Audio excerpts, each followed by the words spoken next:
Hello guys, welcome back to our English classes. Today we're going to be talking about modals for requests. I know that you know how to use modal verbs, so I'm not going to focus on all of them. We're going to be focusing on 3 specific modals that are for requests. So let's make a little review before we start. And the definition for modal verbs are auxiliary verbs that we use to express different ideas.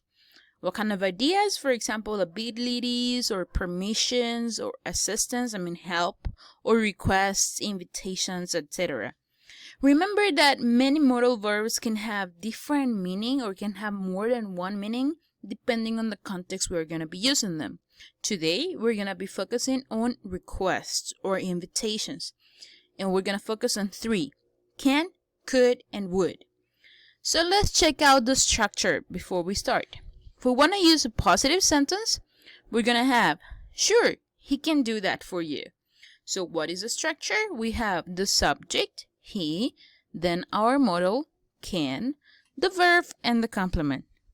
In the negative, we're going to have, I'm afraid I can't watch that movie with you. Same thing, we have the subject first, then the modal in negative. In this case, can't. If you want to make the modals in negative, you have to add the particle not, and that's it. So if we want can, cannot, or the contraction can't, can, and then we have could, and the contraction couldn't, or the long form could not, would not, or wouldn't. So it's pretty simple. Then the verb and the complement again. If we want to use an interrogative form, then we're going to change the position of the modal and the subject. So we're going to have first our modal, in this case could, then our subject, the verb, and the complement. If you pay attention right here, you can see that all of our verbs are in base form. Do, watch, go. So it's really important to remember this. Never use an S, an ing, or a to when using modals. So if I say, sure, he can does that for you, that is incorrect. Don't ever do that. The correct is, he can do. Could you bring in your book tomorrow? Is that correct? Obviously not. You cannot use the ing when using the modal. You have the modal right here, and the verb should be base form. So, could you bring? And the last one, would you to mind closing the door? This is also incorrect. We have the modal. So this particle to right here is not correct. We eliminate it, and the correct is, would you mind closing the door?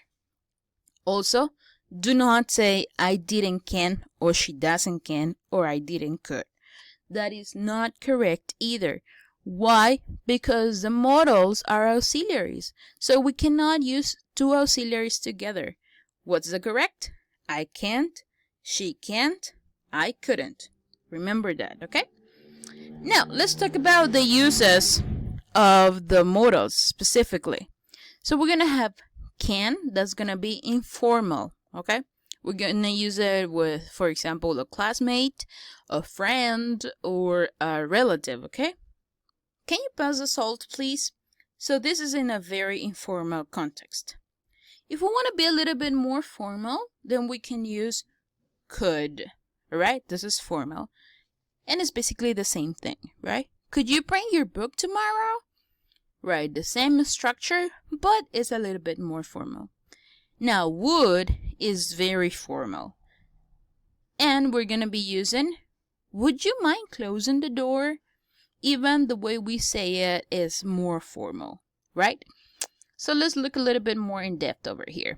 Can is used to make basic requests from a friend or coworker, classmate, and is normally used for small things, all right? So, for example, you can say, can you pass the juice? Can you turn off the AC, right? Could is more polite or more formal, but has the same function. It's for something small. Right, could you pass the juice, please? Could you help me with my homework, Mr. Johnson? Something like that, right? It's for little things. Now, would is to make polite requests in English. So we're going to use the verb mind in this case a lot of time. When we use the verb mind, after that we're going to have an ing, okay? So we're going to say, would you mind closing the door?